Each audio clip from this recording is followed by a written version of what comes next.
Hi అండి, అందరూ బాగున్నారా? మేము బాగున్నాం. Welcome back to Srirekha talks. ఈ వీడియోలో నేను మా ఇంటి దగ్గర ఉన్న ఒక చెట్టు చూపిస్తాను. ఆ చెట్టు ఆకులు అన్నీ కూడా ఇలా కొరికేసినట్టు అయిపోయాయి అనమాట.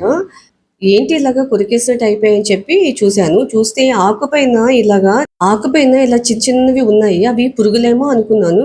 దగ్గరికి వెళ్ళి చూస్తే పురుగులు కాదు, అది చిన్న చిన్న మొగ్గల్లాగా ఉన్నాయన్నమాట. అవి ఎందుకు అలా వచ్చాయో నాకు అర్థం కాలేదు. కొన్ని ఆకులకే అలా ఉన్నాయేమో అనుకొని చూస్తే చెట్టు మొత్తం అలాగే ఉంది. మీరు వీడియోలో గమనించుంటారు, ఆకులు మొత్తం అలాగే ఉన్నాయి.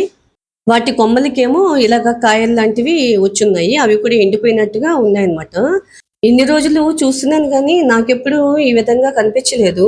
ఈ కాయ చూసారా, చాలా గట్టిగా ఉంది. అందుకే కొట్టి చూశాను. కొట్టి చూస్తే బాదం పప్పు షెల్ ఉంటుంది కదా, అలా ఉంది. అందులోని చింతగింజల టైప్లో ఉన్నాయి. చింతగింజలు కొంచెం గట్టిగా ఉంటాయి కదా, ఇవి మాత్రం మెత్తగా ఉన్నాయి.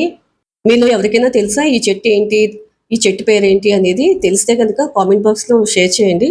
మీకు చెప్పాను కదా, నాకు మొక్కలు అంటే చాలా ఇష్టమని. అయితే ఈ మొక్కలు, చెట్లు ఇలా కొత్తవి ఏమైనా కనిపిస్తే ఇవి దేనికి సంబంధించినవి, ఏవైనా మెడిసినల్ వాల్యూస్ ఉంటాయా, దేనికైనా యూజ్ అవుతాయా అనేది తెలుసుకోవడంలో చాలా ఇంట్రెస్ట్ అనమాట నాకు.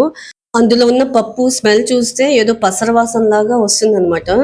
ఆ మొక్కేంటో తెలియకుండా వాసన చూడకూడదు అలా అంటారు కదా. ఏం కాలేదు, భయపడకండి. చాలా ఉడతలు దాని మీద తిరుగుతూ ఉంటాయి. అవి ఈ కాయల్ని తింటున్నాయేమో, ఈసారి గమనిస్తాను.